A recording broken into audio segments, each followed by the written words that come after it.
La thématique d'aujourd'hui, ça va être la méchanceté envers les Blancs.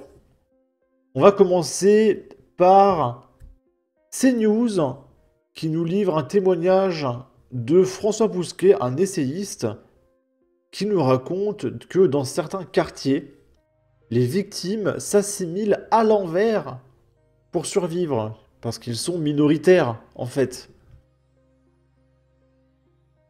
C'est que pour éviter de subir ce racisme anti-blanc, on observe une certaine adaptation, un certain mimétisme, une certaine assimilation à l'envers. Oui, oui, oui. Moi, j'ai été confronté à des témoins.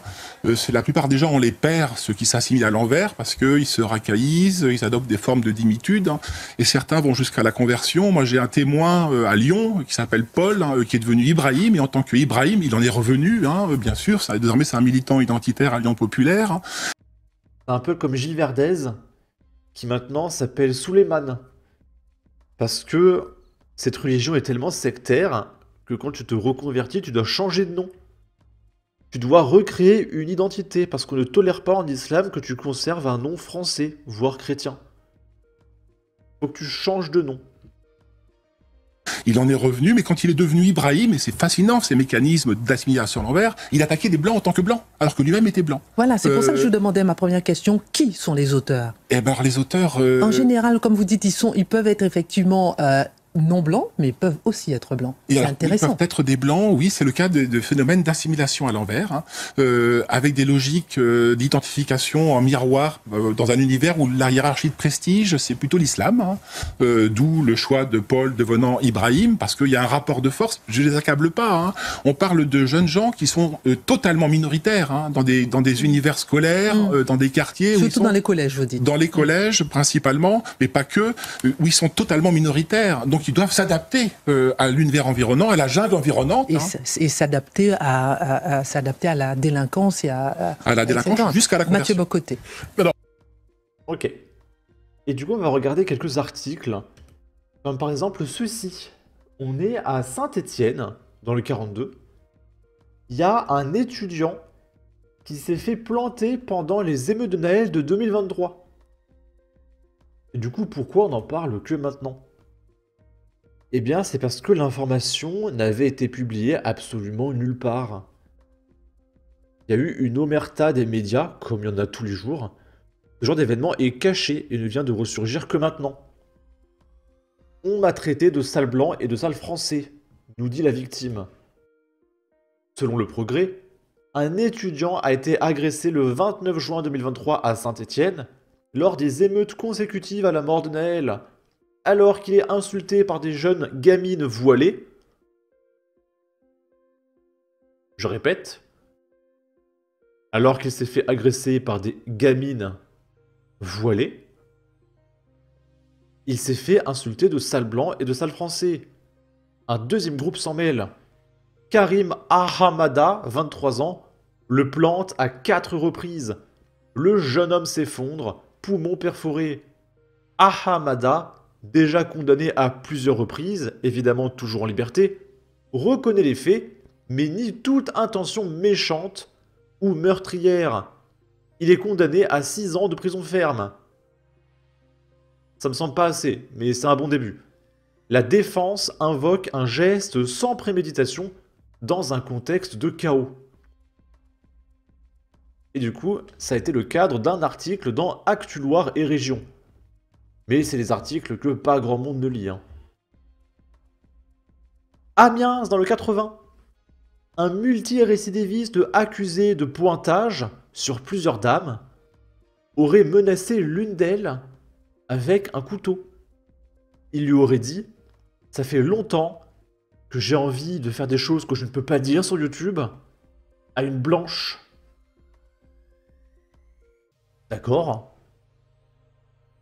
Un homme de 40 ans est visé par une enquête pour tentative de meurtre, tentative de pointage avec une arme, violence aggravée et pointage aggravé, a annoncé mercredi 7 juin le parquet d'Amiens à Issy-Picardie, et le suspect est accusé d'avoir pointé 4 dames.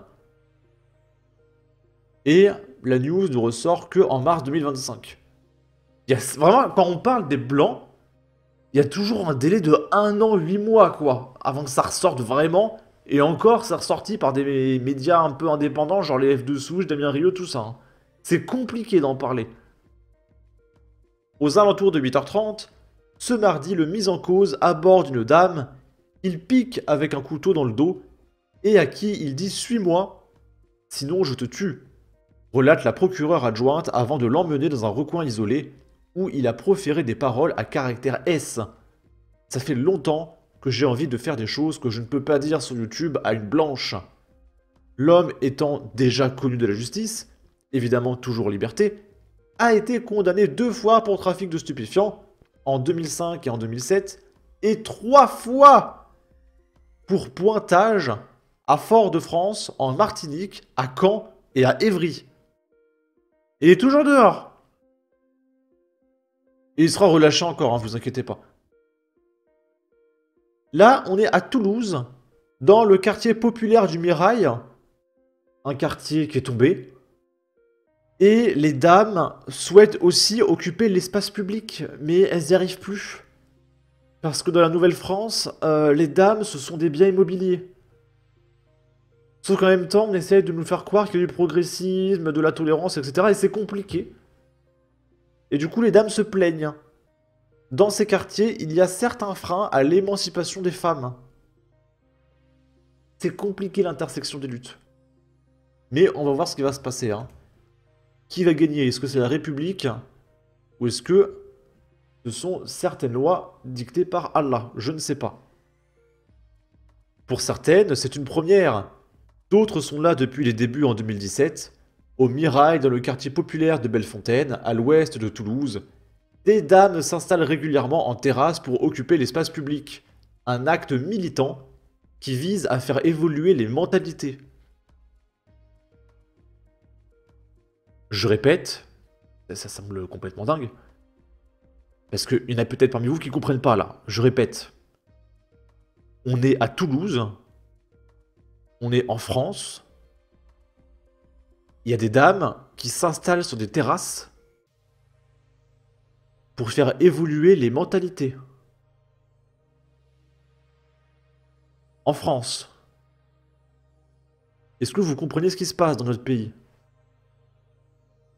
Ce mardi 7 mai, elles sont une vingtaine, installées à la terrasse d'un café de Bellefontaine. Du café, du thé à la menthe et beaucoup de rire. Cela pourrait paraître anodin, mais dans ce quartier, l'espace public est plutôt réservé aux hommes. Alors une fois par mois, des dames s'invitent à la terrasse des 2 cafés du quartier. Ces rendez-vous, Bernadette Yépé les a lancés en 2017 pour faire évoluer les mentalités et encourager les dames à s'approprier leur quartier. Elle estime que dans ces quartiers, où beaucoup d'habitants sont issus de l'immigration, il y a certains freins à l'émancipation des femmes. Mais cela est en train de changer. Doucement, mais les choses évoluent. Et pour Bernadette et tous les autres, il n'y a pas de petite victoire. Sarah fait partie de ce groupe de dames installées en terrasse. Pour elle, ce n'est pas une première et elle apprécie ces moments où elle peut enfin parler de tout, avec d'autres dames. En France. Pour leur avoir déjà posé la question, Sarah pense que la présence des dames ne dérange pas les hommes, et que très souvent ce sont elles qui s'interdisent elles-mêmes. Être visible et parler de tout, c'est ce qui motive Malak. C'est la 3e fois qu'elle participe. Ces rencontres, c'est l'occasion d'échanger sur des sujets de société, comme la santé, le travail, son quotidien, etc. Et on peut voir, regardez, c'est la photo de la terrasse. Donc là, elles sont regroupées. Et on voit des mecs derrière qui regardent à la table de dames. Parce qu'ils n'ont pas l'habitude. On est à Toulouse, quoi. Bon, sur ce, n'hésitez pas à donner votre avis, votre opinion, à partager, liker, commenter. Ça aidera au référencement de la vidéo sur YouTube. Abonnez-vous, suivez-moi sur Twitter. Prenez soin de vous. Salut!